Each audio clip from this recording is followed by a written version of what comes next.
트렌드를 제대로 읽기 위해 우선 관련 용어부터 제대로 이해하고 알아보는 시간 오늘 가져보도록 하겠습니다. 트렌드를 읽고 기획에 활용해서 써먹는 그런 부분들의 중요성도 커지고 또 관심도 높아지면서 많은 분들이 나도 이걸 한번 해보고 싶다라고 생각을 하시는데 또 막상 해보려고 하면 용어부터 헷갈려요. 이런 분들이 좀 많으세요. 네, 맞습니다. 트렌드를 저희가 통칭해서 사용하고 있지만 트렌드라고 하는 용어 안에는 패드, 유행, 소비 트렌드, 메가 트렌드, 마이크로 트렌드 굉장히 다양한 용어들이 포함되어 있습니다. 그 용어들에 대한 부분들을 구체적으로 하나씩 알아보도록 하겠습니다. 먼저 패드입니다. 패드는 for a day의 FAD를 앞자만 따서 조어로 만든 용어입니다. 용어에서부터 느껴지시죠? 하루 동안에 라고 하는 겁니다.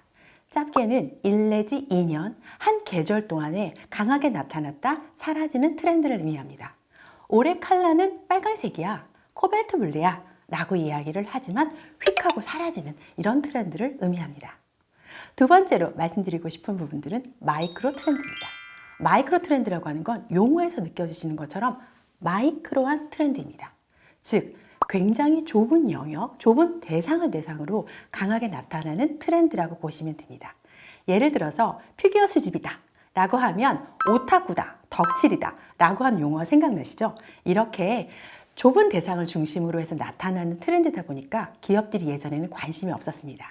하지만 개인화되고 글로벌화되고 디지털화가 되면서 이 마이크로 트렌드에 관심을 갖고 주목하면서 성공하는 비즈니스 사례들이 나타나기 시작했고요. 기업들이 이제 가장 관심을 갖는 트렌드 중에 하나가 이 마이크로 트렌드입니다. 다음은 메가 트렌드입니다. 메가 트렌드라고 하는 건 용어에서 오는 메가라고 하는 부분에 집중해 주시면 됩니다. 메가라고 하는 용어처럼 한 대상에게만 영향을 미치는 게 아니라 전체 대상에게 영향을 미칠 뿐만 아니라 경제, 사회, 문화, 전체 영역에 있어서 광범위하게 영향을 미치고 있는 트렌드라고 보시면 됩니다. 미국의 미래학자인 존 나이스비트가 동명의 책에서 언급하면서부터 시작을 했는데요.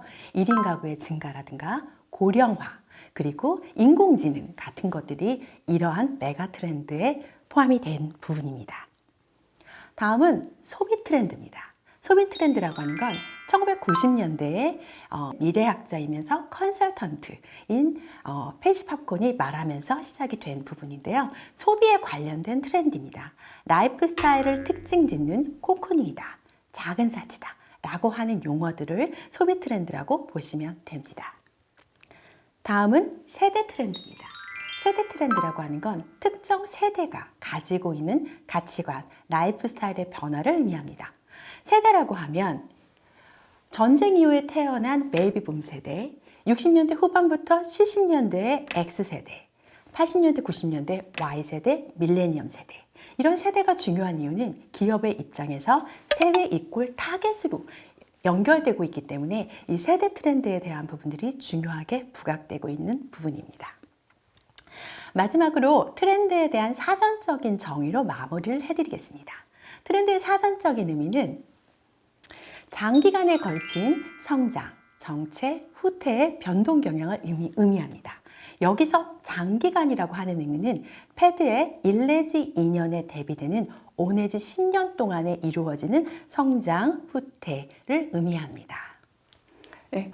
이렇게 정리를 해보니까 다른 용어들하고 비교해서 정리를 해보니까 훨씬 트렌드에 대해서도 좀 더 잘 이해가 되는 느낌이 드는 것 같습니다.